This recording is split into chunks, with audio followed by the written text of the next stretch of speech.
एक महान गुरु ने जीवन के अंतिम क्षणों में अनुभव किया, और जब उन्होंने श्री कृष्ण से सवाल किया, मेरा क्या दोष था, तो केवल एक उत्तर नहीं मिला, बल्कि खुला एक ऐसा राज जो आज भी बहुत कम लोग जानते हैं। नमस्कार दोस्तों, आज हम बात करने जा रहे हैं एक ऐसे प्रसंग की जो आपको हिला कर रख देगा। गुरु द्रोणाचार्य, जो अर्जुन जैसे महान योद्धा के गुरु थे, जिन्होंने कौरवों और पांडवों दोनों को शस्त्र विद्या सिखाई, जिनके ज्ञान और तप की मिसाल दी जाती है, उन्हीं गुरु द्रोण ने महाभारत के युद्ध में श्री कृष्ण से एक सवाल पूछा, हे माधव, मेरा क्या दोष था जो मुझे इस तरह मृत्यु मिली?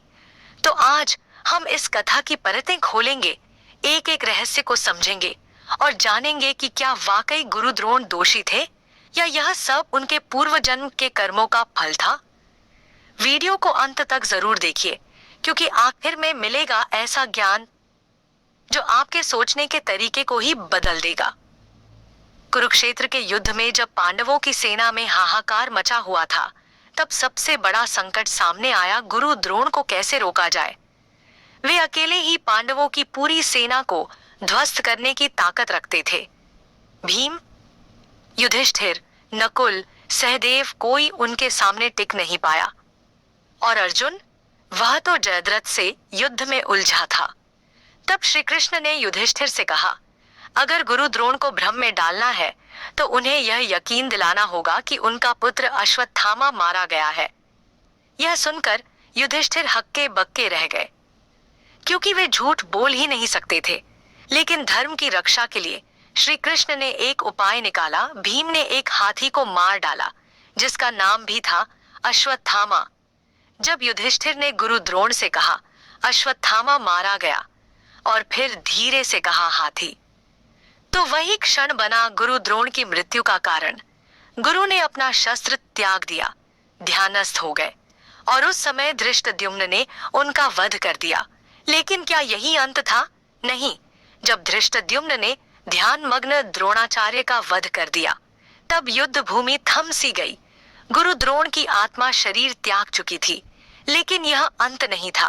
कहते हैं मृत्यु के बाद उनकी आत्मा कुछ समय तक उसी धरती पर भटकती रही, व्याकुल, शांत नहीं थी।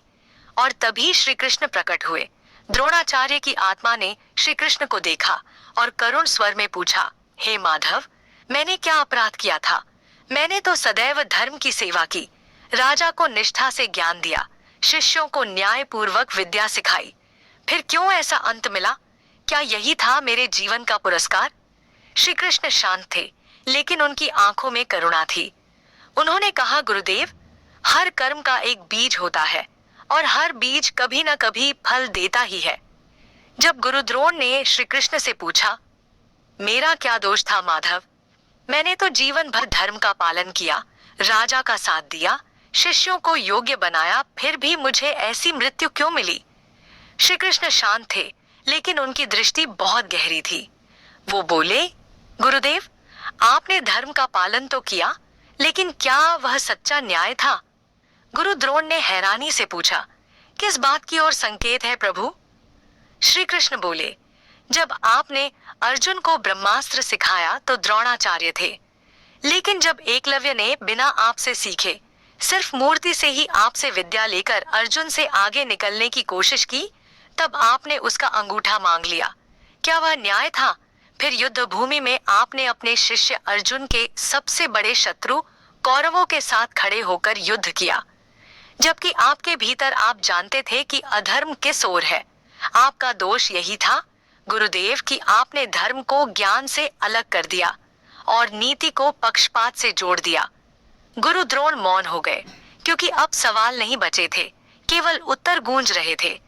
गुरु द्रोण स्तब्ध थे, उनकी आंखों में क्षोभ और पीड़ा का मिश्रण था। उन्होंने धीमे स्वर में श्री कृष्ण से कहा, क्या एक गुरु के लिए यह अपराध था कि वह अपने राजा और कर्तव्य के प्रति निष्ठावान रहा?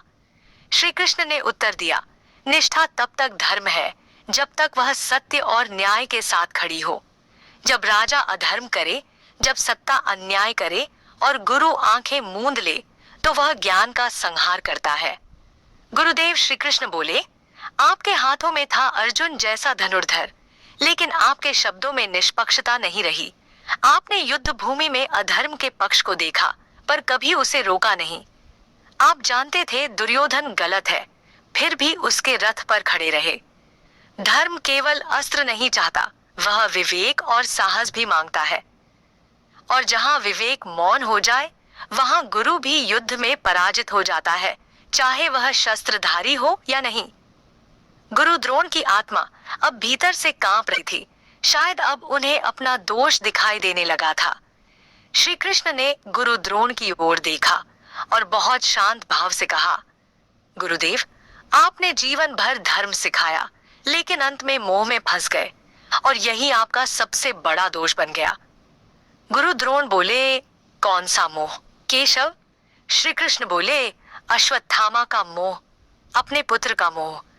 आपने उस पुत्र के लिए वह सब किया जो एक पिता करता है, लेकिन एक गुरु के नाते जो धर्म आपके हाथ में था, उसे छोड़ दिया। आपको जब द्रुपद का अपमान कराना पड़ा, तब भी आप चुप रहे। जब कौरवों ने धर्म के विपरीत कार्य किए, आप सब कुछ देखते रहे, क्योंकि आपको अपने पुत्र का भविष्य सुरक्षित चाहिए था। गुरुदेव, मोह में व्यक्ति स्वयं को नहीं देख पाता, और यही मोह जब शस्त्रधारी गुरु को घेरे, तो वो ज्ञान से नहीं, स्वार्थ से निर्णय लेने लगता है। आपने देखा कि अधर्म बढ़ रहा है, फिर भी उसे रोका नहीं, क्यों? क्योंकि दुर्योधन ने आपके पुत्र को सेनापति बनाया था। दुर्योधन ने आपके पुत्र को सेनापति बनाया था क्योंकि आपको लगता था अश्वत्थामा को सामर्थ्य और स्थान तभी मिलेगा। बस यही मोह आपको धर्म से दूर ले गया। गुरु द्रोण अब खामोश थे। उनकी आत्मा पर एक बोझ उतर चुका था। श्री कृष्ण की वाणी अब और गंभीर हो गई थी। उन्होंने गुरु द्रोण की ओर देखा और कहा, गुरुदेव, कभी कभी अपराध सिर्फ वो नहीं होता जो किया गया हो, अपराध वो भी होता है जो होते देखकर भी रोका न गया हो। आपने देखा कि दुर्योधन छल कर रहा है, शकुनी पांडवों को जुए में फंसा रहा है, द्रौपदी का अपमान हो रहा है, फिर भी आप मौन रहे। आपकी विद्या, आपकी प्रतिष्ठा, सबके बावजूद आपने उन क्षणों में कुछ नहीं कहा। जब एक शब्द का काफी था। एक गुरु की ताकत सिर्फ धनुर्विद्या में नहीं होती, उसकी सबसे बड़ी शक्ति होती है सत्य के पक्ष में खड़े हो जाना, भले ही पूरा संसार विरोध में क्यों न हो। लेकिन आप उस समय मौन रहे, क्योंकि आप एक पक्ष से बंध चुके थे। गुरुदेव, श्री कृष्ण बोले, जो धर्म का रक्षक होता है, वो मौन रह जाए तो अधर्म निर्भीक हो जाता है। आपने अपने मौन से अधर्म को साहस दिया, और यही मौन आज आपके अंत का कारण बना। गुरु द्रोण की आत्मा अब व्याकुल थी। जो बातें उन्होंने कभी सुनी नहीं थी, वो आज श्री कृष्ण के मुख से सुन रहे थे। श्री कृष्ण ने गुरु द्रोण की ओर देखा और बोले, गुरुदेव, आपने शिष्यों को धनुर्विद्या सिखाई, लेकिन क्या आपने उन्हें धर्म की दिशा दी? अर्जुन को आपने ब्रह्मास्त्र सिखाया, लेकिन क्या आपने कभी उसे ये सिखाया कि शस्त्र का प्रयोग कहाँ उचित है और कहाँ नहीं? यही तो गुरु का असली धर्म होता है, केवल ज्ञान देना नहीं, उसे सही दिशा में उपयोग करवाना। भीष्म पितामह, विदुर और आप तीनों महाज्ञानी महापुरुष थे। फिर भी कुरु सभा में जब धर्म लुटा, तो केवल विदुर बोले, आप और भीष्म मौन थे। गुरु वह नहीं होता जो केवल पाठ पढ़ा दे, गुरु वह होता है जो शिष्य के अंतर में धर्म का दीपक जला दे। आपका दोष यही था गुरुदेव। आपने अर्जुन को महान धनुर्धर तो बनाया, पर उसे धर्म युद्ध का मार्ग श्री कृष्ण को बताना पड़ा। जो काम आपको करना था वो मैंने किया, क्या यही न्याय है? गुरु द्रोण की आत्मा में जैसे कोई तूफान उठ खड़ा हुआ। गुरु द्रोण की आंखें झुकी हुई थीं, उनकी आत्मा जैसे अपने ही कर्मों के भार से बोझिल हो चुकी थी।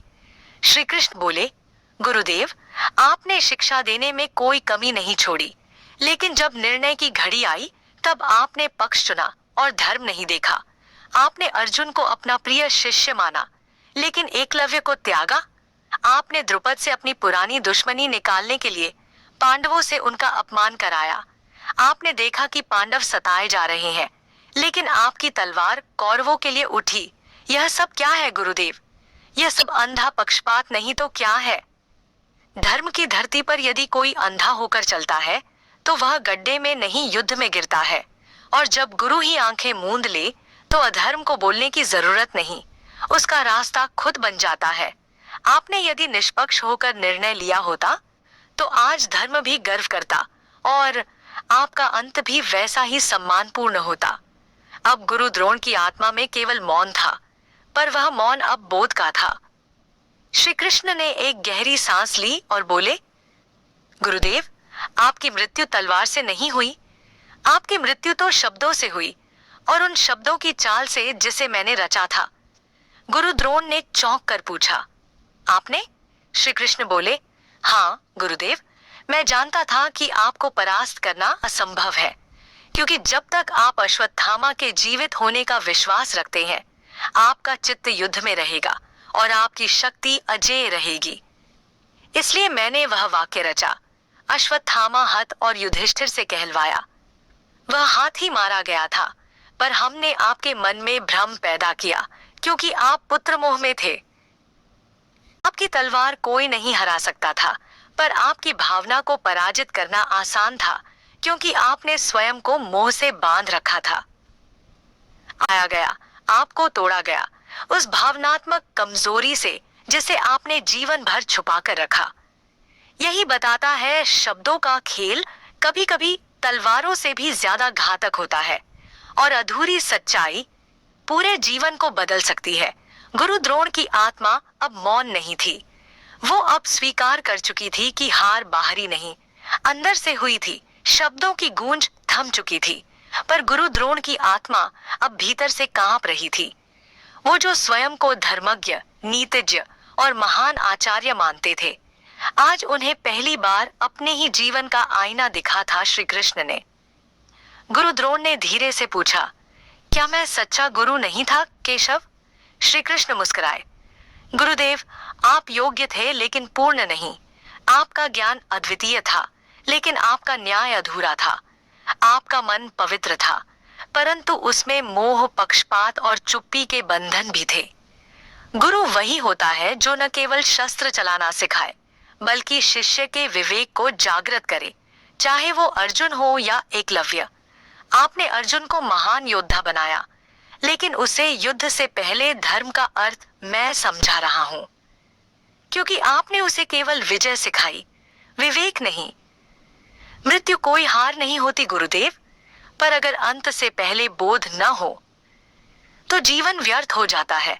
परंतु आप भाग्यशाली हैं, क्योंकि आज आपको आत्मबोध प्राप्त हुआ। गुरु द्रोण की आत्मा अब शांत हो चुकी थी, वो अब मुक्त हो रहे थे, क्योंकि उन्होंने सत्य को स्वीकार लिया था। गुरु द्रोण, जिनका नाम इतिहास में महान आचार्य के रूप में लिया जाता है, आज उनकी आत्मा ने स्वयं स्वीकार किया कि केवल ज्ञान महानता की गारंटी नहीं है। ज्ञान अगर धर्म से कट जाए तो वो अंधा हो जाता है, और अंधा ज्ञान विनाश लाता है। श्री कृष्ण ने जो कहा वो केवल गुरु द्रोण के लिए नहीं था, वो हर उस इंसान के लिए था जो सही और गलत के बीच चुप रहता है, जो मोह में फंसकर सच्चाई से मुंह मोड़ लेता है। गुरु द्रोण की मृत्यु कोई संयोग नहीं थी, वो परिणाम थी एक एक उस क्षण की, जब उन्होंने धर्म के विरुद्ध आंखें मूंदी, जब उन्होंने केवल अपना पक्ष देखा, जब उन्होंने न्याय की जगह नीति के साथ समझौता किया, और अंतत शब्दों ने उन्हें तोड़ा, झूठ की आधी सच्चाई ने उन्हें मारा, और एक महान गुरु इतिहास में एक दुखांत कथा बन गया। तो दोस्तों, इस कहानी से आपने क्या सीखा? क्या आज भी हम धर्म के नाम पर पक्षपात नहीं करते? क्या हम भी चुप रहकर अधर्म को मजबूत नहीं करते? कमेंट में बताइए, आपका क्या मानना है? क्या गुरु द्रोण दोषी थे या परिस्थितियों के शिकार? अगर इस जानकारी ने आपको सोचने पर मजबूर किया हो तो इसे लाइक करें, कमेंट जरूर करें